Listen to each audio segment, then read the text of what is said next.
Good evening दोस्तों। के किसान जोन में आपका स्वागत है। दोस्तों आज हम लोग पढ़ने वाले हैं क्लास 10वीं की बायोलॉजी चैप्टर नंबर 1 जैव प्रक्रम। ठीक है, ये हम लोग का जैव प्रक्रम का चौथा लेक्चर है। ठीक है, जिसमें हम लोग देखने वाले हैं मनुष्य के पाचन तंत्र के बारे में। ठीक है, तो सबसे पहले हम लोग देख लेते हैं कि पाचन तंत्र क्या है। ठीक है, तो चलते हैं परिभाषा की ओर। लिखना है आहार नाल, आहार नाल इससे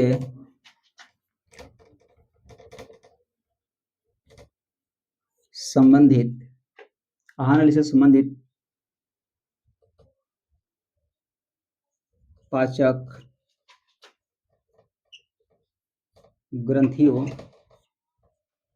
तथा पाचन पाचन क्रियाएं मिलकर पाचन तंत्र का निर्माण करती है। ठीक है, इसमें कोई दिक्कत नहीं है। बोला कि आहार नाली से संबंधित पाचक ग्रंथियां तथा पाचन क्रियाएं मिलकर पाचन तंत्र का निर्माण करती है। ठीक है, इसमें कोई दिक्कत नहीं है। अब हम लोग देख लेते हैं इसमें सबसे पहले कि आहार नाल क्या है। उसके बाद से उसके बारे में हम लोग पाचक ग्रंथियों के बारे में पढ़ेंगे। उसके बाद से उसमें जो जो क्रियाएं होती है वो सारे के सारे पढ़ेंगे। ठीक है, तो सबसे पहले देख लेते हैं आहार नाल के बारे में। ठीक है, तो यहाँ लिख सकते हैं हम आहार नाल। ठीक है, इसको इंग्लिश में एलिमेंट्री कैनाल भी बोलते हैं। ठीक है, देखना यह एक कुंडलित कुंडलित संरचना है जिसकी जिसकी लंबाई 8 से 10 मीटर तक होती है। इसकी लंबाई कितनी होती है? वो 8 से 10 मीटर। यह एक कुंडलित संरचना है जिसकी लंबाई 8 से 10 मीटर तक होती है। ठीक है, लिखेंगे इसमें यह मुख गुहा यानी माउथ कैविटी, मुख गुहा से शुरू मुख गुहा से शुरू होकर मल द्वार तक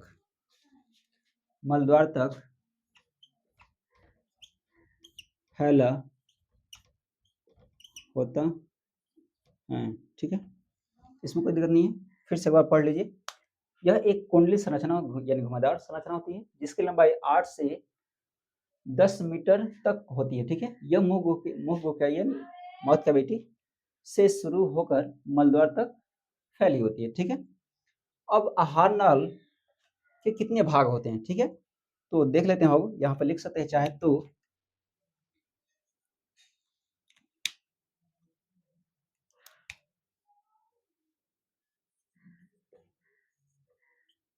आहार नाल के भाग। ठीक है, आहार नाल के भाग को देख लेते हैं हम। ठीक है, तो इसमें पहला है 1 नंबर मुख गुहिका। क्या बोलते हो? मुख गुहिका, इंग्लिश बोलते हैं माउथ कैविटी। Mouth cavity. ठीक है, कोई दिक्कत नहीं है इसमें। इसमें लिखेंगे सॉरी ग्रसनी फेरिंग्स।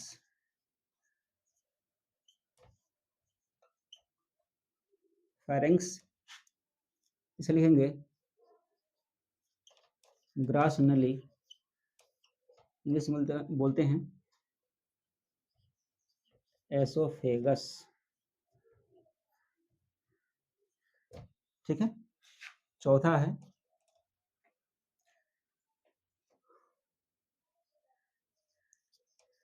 अमाशय, इंग्लिश में बोलते हैं स्टोमिक, STOMACH, स्टोमिक। ठीक है। ये तो हो गए 4, इधर 4 लिख देते क्योंकि ये आहानल केवल टोटल आहानल के टोटल 8 भाग होते हैं। ठीक है। इधर 5वां लिख लेते हैं।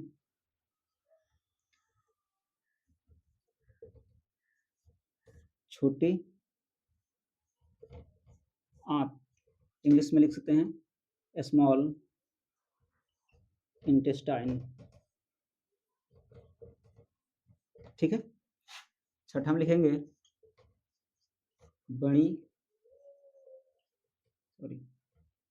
बड़ी आंत, इंग्लिश में लिखेंगे लार्ज इंटेस्टाइन। इसमें भी कोई दिक्कत नहीं है। ठीक है। 7वां में लिखेंगे मलाशय, जहाँ मल जमा रहा होता है, इसको इंग्लिश में बोलते हैं रेक्टम, रेक्टम। ठीक है। और 8वां लास्ट होते हैं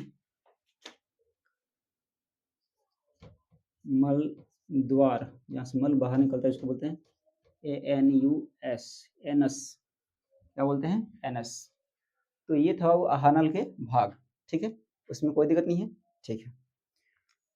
अब चलते हैं इसमें एक एक बारे में हम लोग देखते चलते हैं। ठीक है। तो सबसे पहले हम देखेंगे बाबू मुख गुहिका के बारे में। ठीक है। इसको मिटा दें। ओके। ठीक है।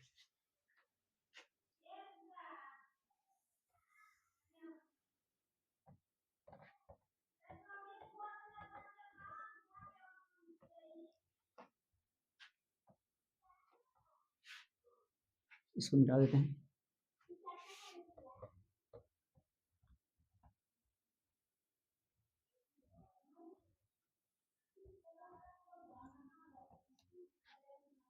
अब मेरा सबसे पहला क्या था आहानल का, तो था वो मुख गुहा। ठीक है। तो लिखे मुख गुहा, मुख गुहा, इसको मुख गुहिका भी बोल सकते हैं, माउथ कैविटी बोलते हैं। ठीक है। मुख गुहा। ठीक है। तो लिखेंगे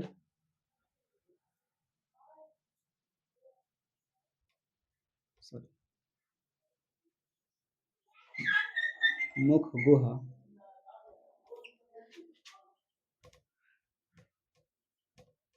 आहार नाल का पहला भाग होता है। क्या लिखा हो? मुख गुहा आहार का पहला भाग होता है। हो गया। यह ऊपरी ऊपरी तथा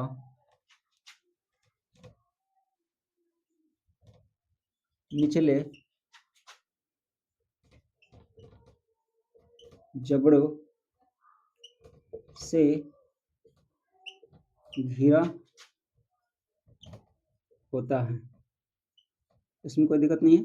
ठीक है। ये क्या लिखा? मुख गुहा आहार का पहला भाग होता है। बिल्कुल सही। यह ऊपरी तथा निचले जबड़ों से घिरा होता है। देखिए ये तो क्या होगा, माउथ कैविटी, जो ऊपरी जबड़ा है और निचले भी जबड़े होते हैं। ठीक है। इसमें दांतें रहती है। ठीक है। ऊपरी तथा निचले जबड़ों से घिरा घिरा होता है। ठीक है। मुख गुहा मुख गुहा को बंद करने के लिए दो मांसल ओठ होते हैं। ठीक है। इसमें भी कोई दिक्कत नहीं है। देखिए मुख गुहा कैसे बंद होती है, तो इसके लिए क्या करते हैं, ध्यान से सुनना हो। मुख गुहा को बंद करने के लिए दो मांसल ओठ होते हैं। ठीक है। कोई दिक्कत नहीं इसमें भी। अब लिख सकते हैं, एक लाइन और जोड़ लीजिए इसमें। मुख गुहा में क्या होते हैं बाबू? जीभ तथा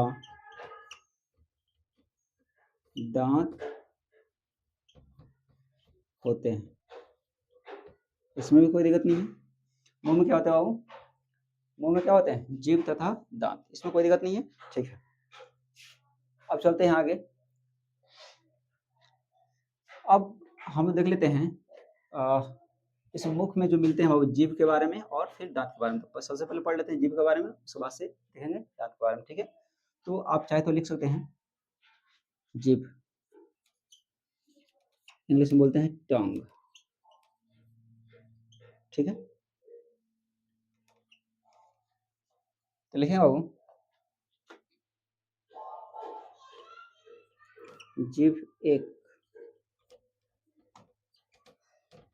मांसल, मांसपेशी से बनी होती है। जीभ एक मांसल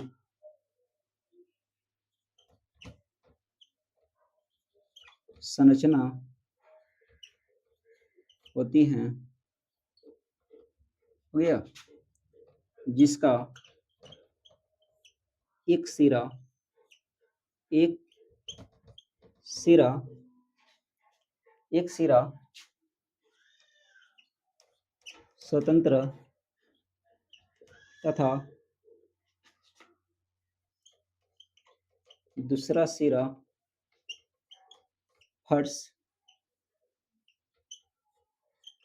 से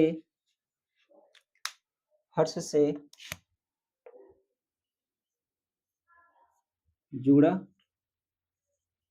रहता है। देखिए, इसमें कोई दिक्कत नहीं है।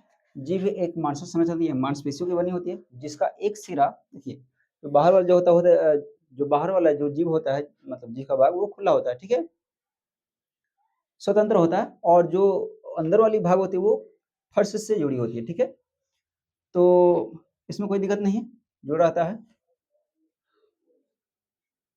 अब इस पे थोड़ा सा लिख सकता हूँ,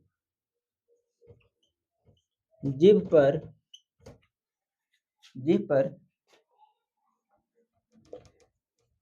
छोटे छोटे अंकुर, जीभ पर छोटे छोटे अंकुर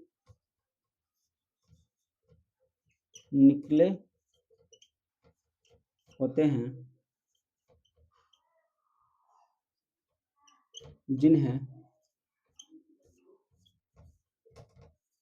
स्वाद कलिया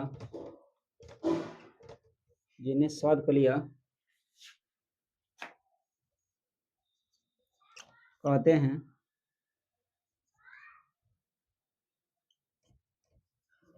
इन्हीं स्वाद कलियों से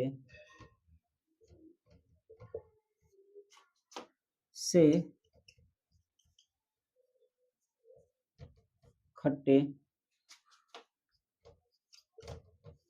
मीठे तथा कड़वे कड़वे इत्यादि का ज्ञान होता है। ठीक है, इसमें भी कोई दिक्कत नहीं है। एक बार फिर से पढ़ लेते हैं इसको। जीभ एक मांसल संरचना होती है, जिसका एक सिरा स्वतंत्र होता है तथा दूसरा सिरा फर्श से जुड़ा रहता है। ठीक है, जीभ पर छोटे छोटे अंकुर निकले होते हैं, जीभ पर छोटे छोटे अंकुर निकले होते हैं, जिससे जिन्हें क्या बोलते हैं, स्वाद कलियां। ठीक है, इन्हीं स्वाद कलियों से खट्टे मीठे तथा कड़वे का क्या होता है, इत्यादि का ज्ञान होता है। अगर ये किसी कारणवश अगर ये हमारे जीभ से खत्म हो जाए तो हमें किसी चीज का स्वाद का पता ही नहीं चलेगा। ओके, इसमें कोई दिक्कत नहीं है। ठीक है, इसको मिटा दें। अब ये हो गया जीभ के बारे में। ठीक है, अब हम लोग पढ़ने वाले हैं अब दांत के बारे में। ठीक है, ओके, मिटा देते हैं।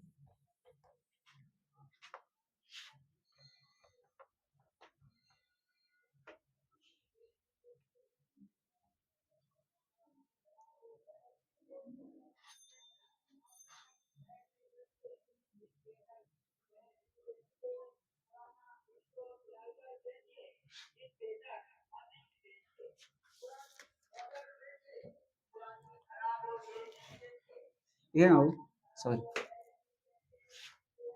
इसको मिटा देते हैं अब, क्योंकि हम लोग को पढ़ना है दांत के बारे में। ठीक है, तो लिखे हूँ दांत, ठीक है, टीथ, कोई दिक्कत नहीं है।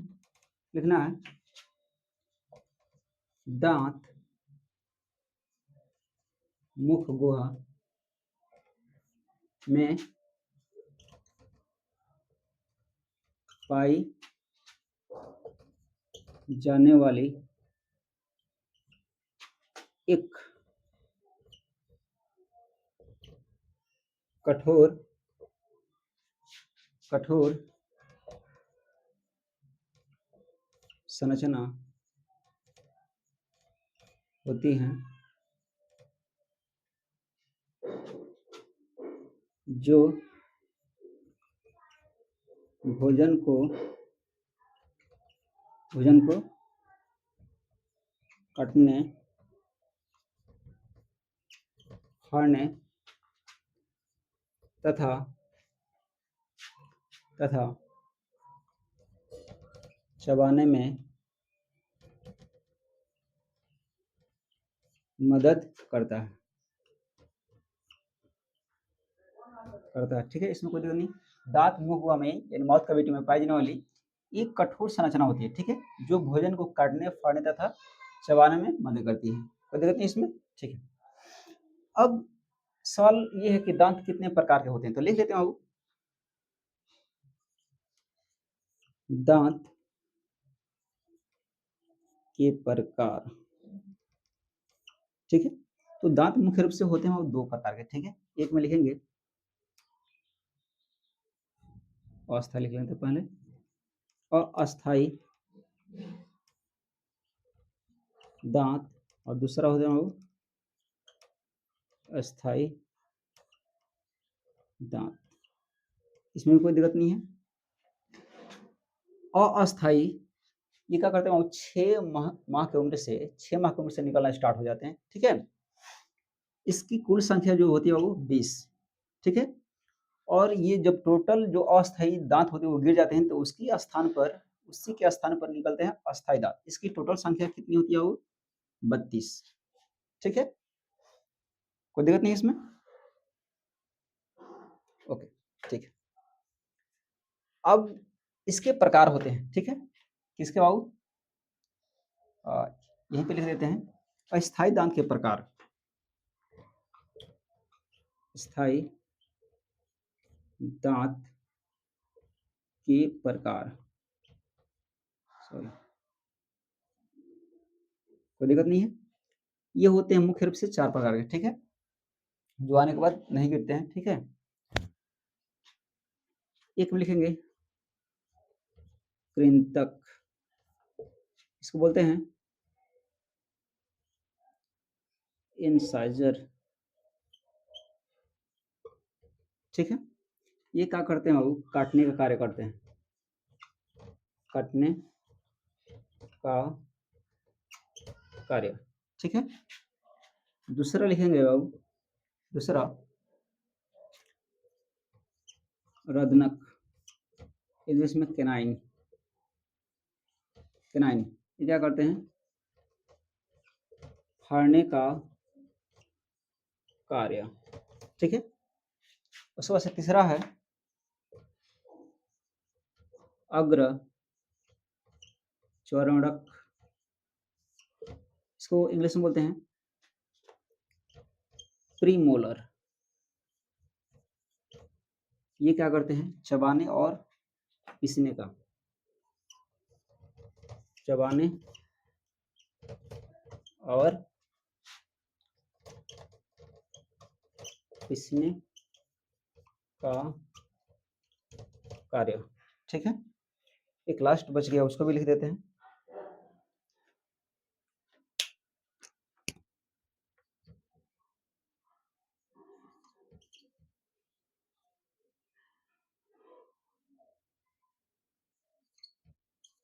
चरोणक, इसको बोलते हैं मोलर, ठीक है। और इसके कार्य है बाबू, इसका जो कार्य होता है वो पीसने का होता है। चल ही नहीं रहा है,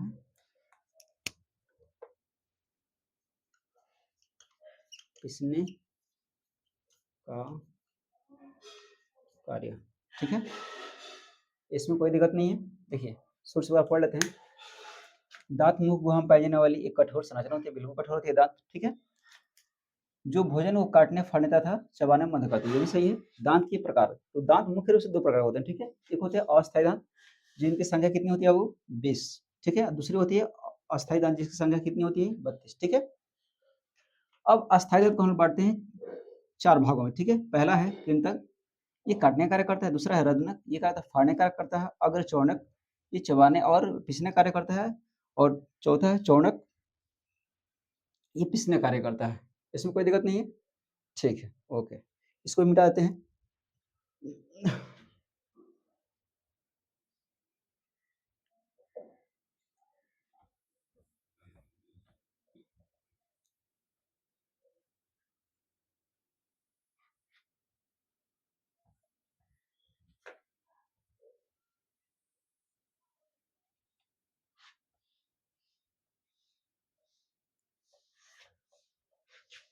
अब हम लोग पढ़ना है डेंटाइन के बारे में।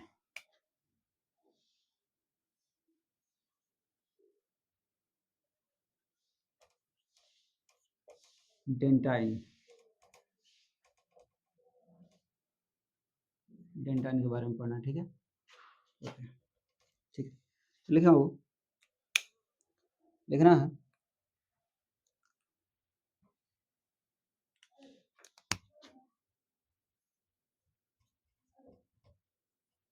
डेंटाइन दांत के ऊपर पाई जाने वाली, ऐसे लिखते हैं, पाई जाने वाली, पाई जाने वाली एक कठोर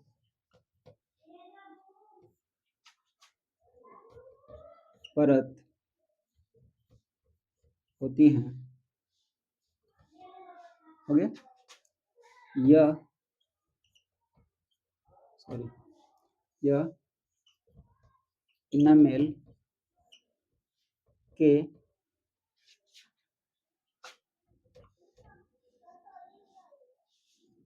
नीचे पाई जाती है, इनामेल के नीचे पाई, सॉरी,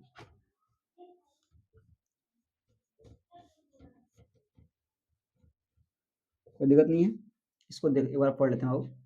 डेंटाइन दांत के ऊपर पाई जाने वाली एक कठोर परत होती है, लेकिन लेकिन ये बोला कि जो ये हो जो होती है वो इनामेल के नीचे पाई जाती है, ठीक है। अभी हम थोड़ा सा इनामेल के बारे में देख लेते हैं, उसके बाद से हम थोड़ा सा दांत के पिक्चर को बनाते हैं, देखते हैं, उसको समझाने का प्रयास करते हैं। पहले लिख लेंगे बाबू इनामेल, इनामेल, एनामेल, ठीक है,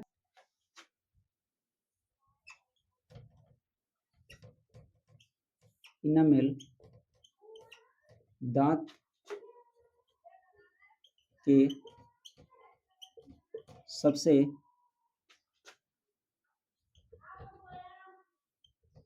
बाहर तथा सबसे सबसे कठोर पाई जाने वाली, पाई जाने वाली एक एक सॉरी एक परत है, इसमें कोई दिक्कत नहीं है। इनामेल दांत के सबसे बाहर पाई जाती है, ठीक है, तथा सबसे कठोर पाई जाने वाली क्या है एक परत है, ठीक है, इसमें तो कोई दिक्कत नहीं है। अब थोड़ा इसके बारे में देख लेते हैं, ठीक है, दांत के बारे में। तो मान लीजिए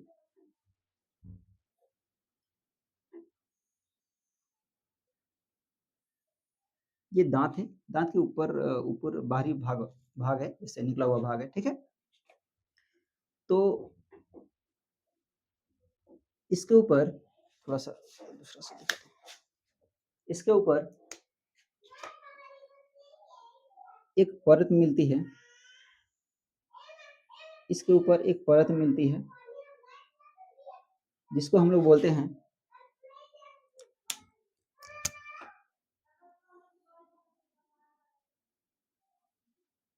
जिसको हम बोलते हैं डेंटाइन। क्या बोलते हैं वो? डेंटाइन। ठीक है। इसके ऊपर एक और परत मिलती है, इसके ऊपर क्या होता है वो, एक और परत मिलती है। थोड़ा सा उसको बढ़िया दिखाते हैं।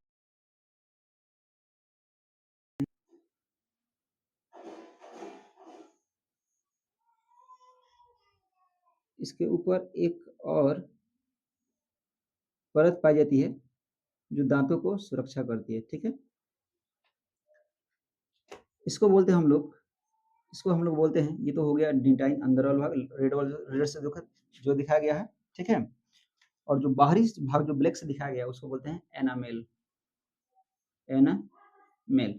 थोड़ा सा अगर इसको और थोड़ा सा बढ़ाना चाहते हैं तो लिख सकते हैं बाबू यहाँ पे, जैसे एनामेल दांत के सबसे बाहर तथा सबसे कठोर पाई जाने वाली एक परत है जो दांतों की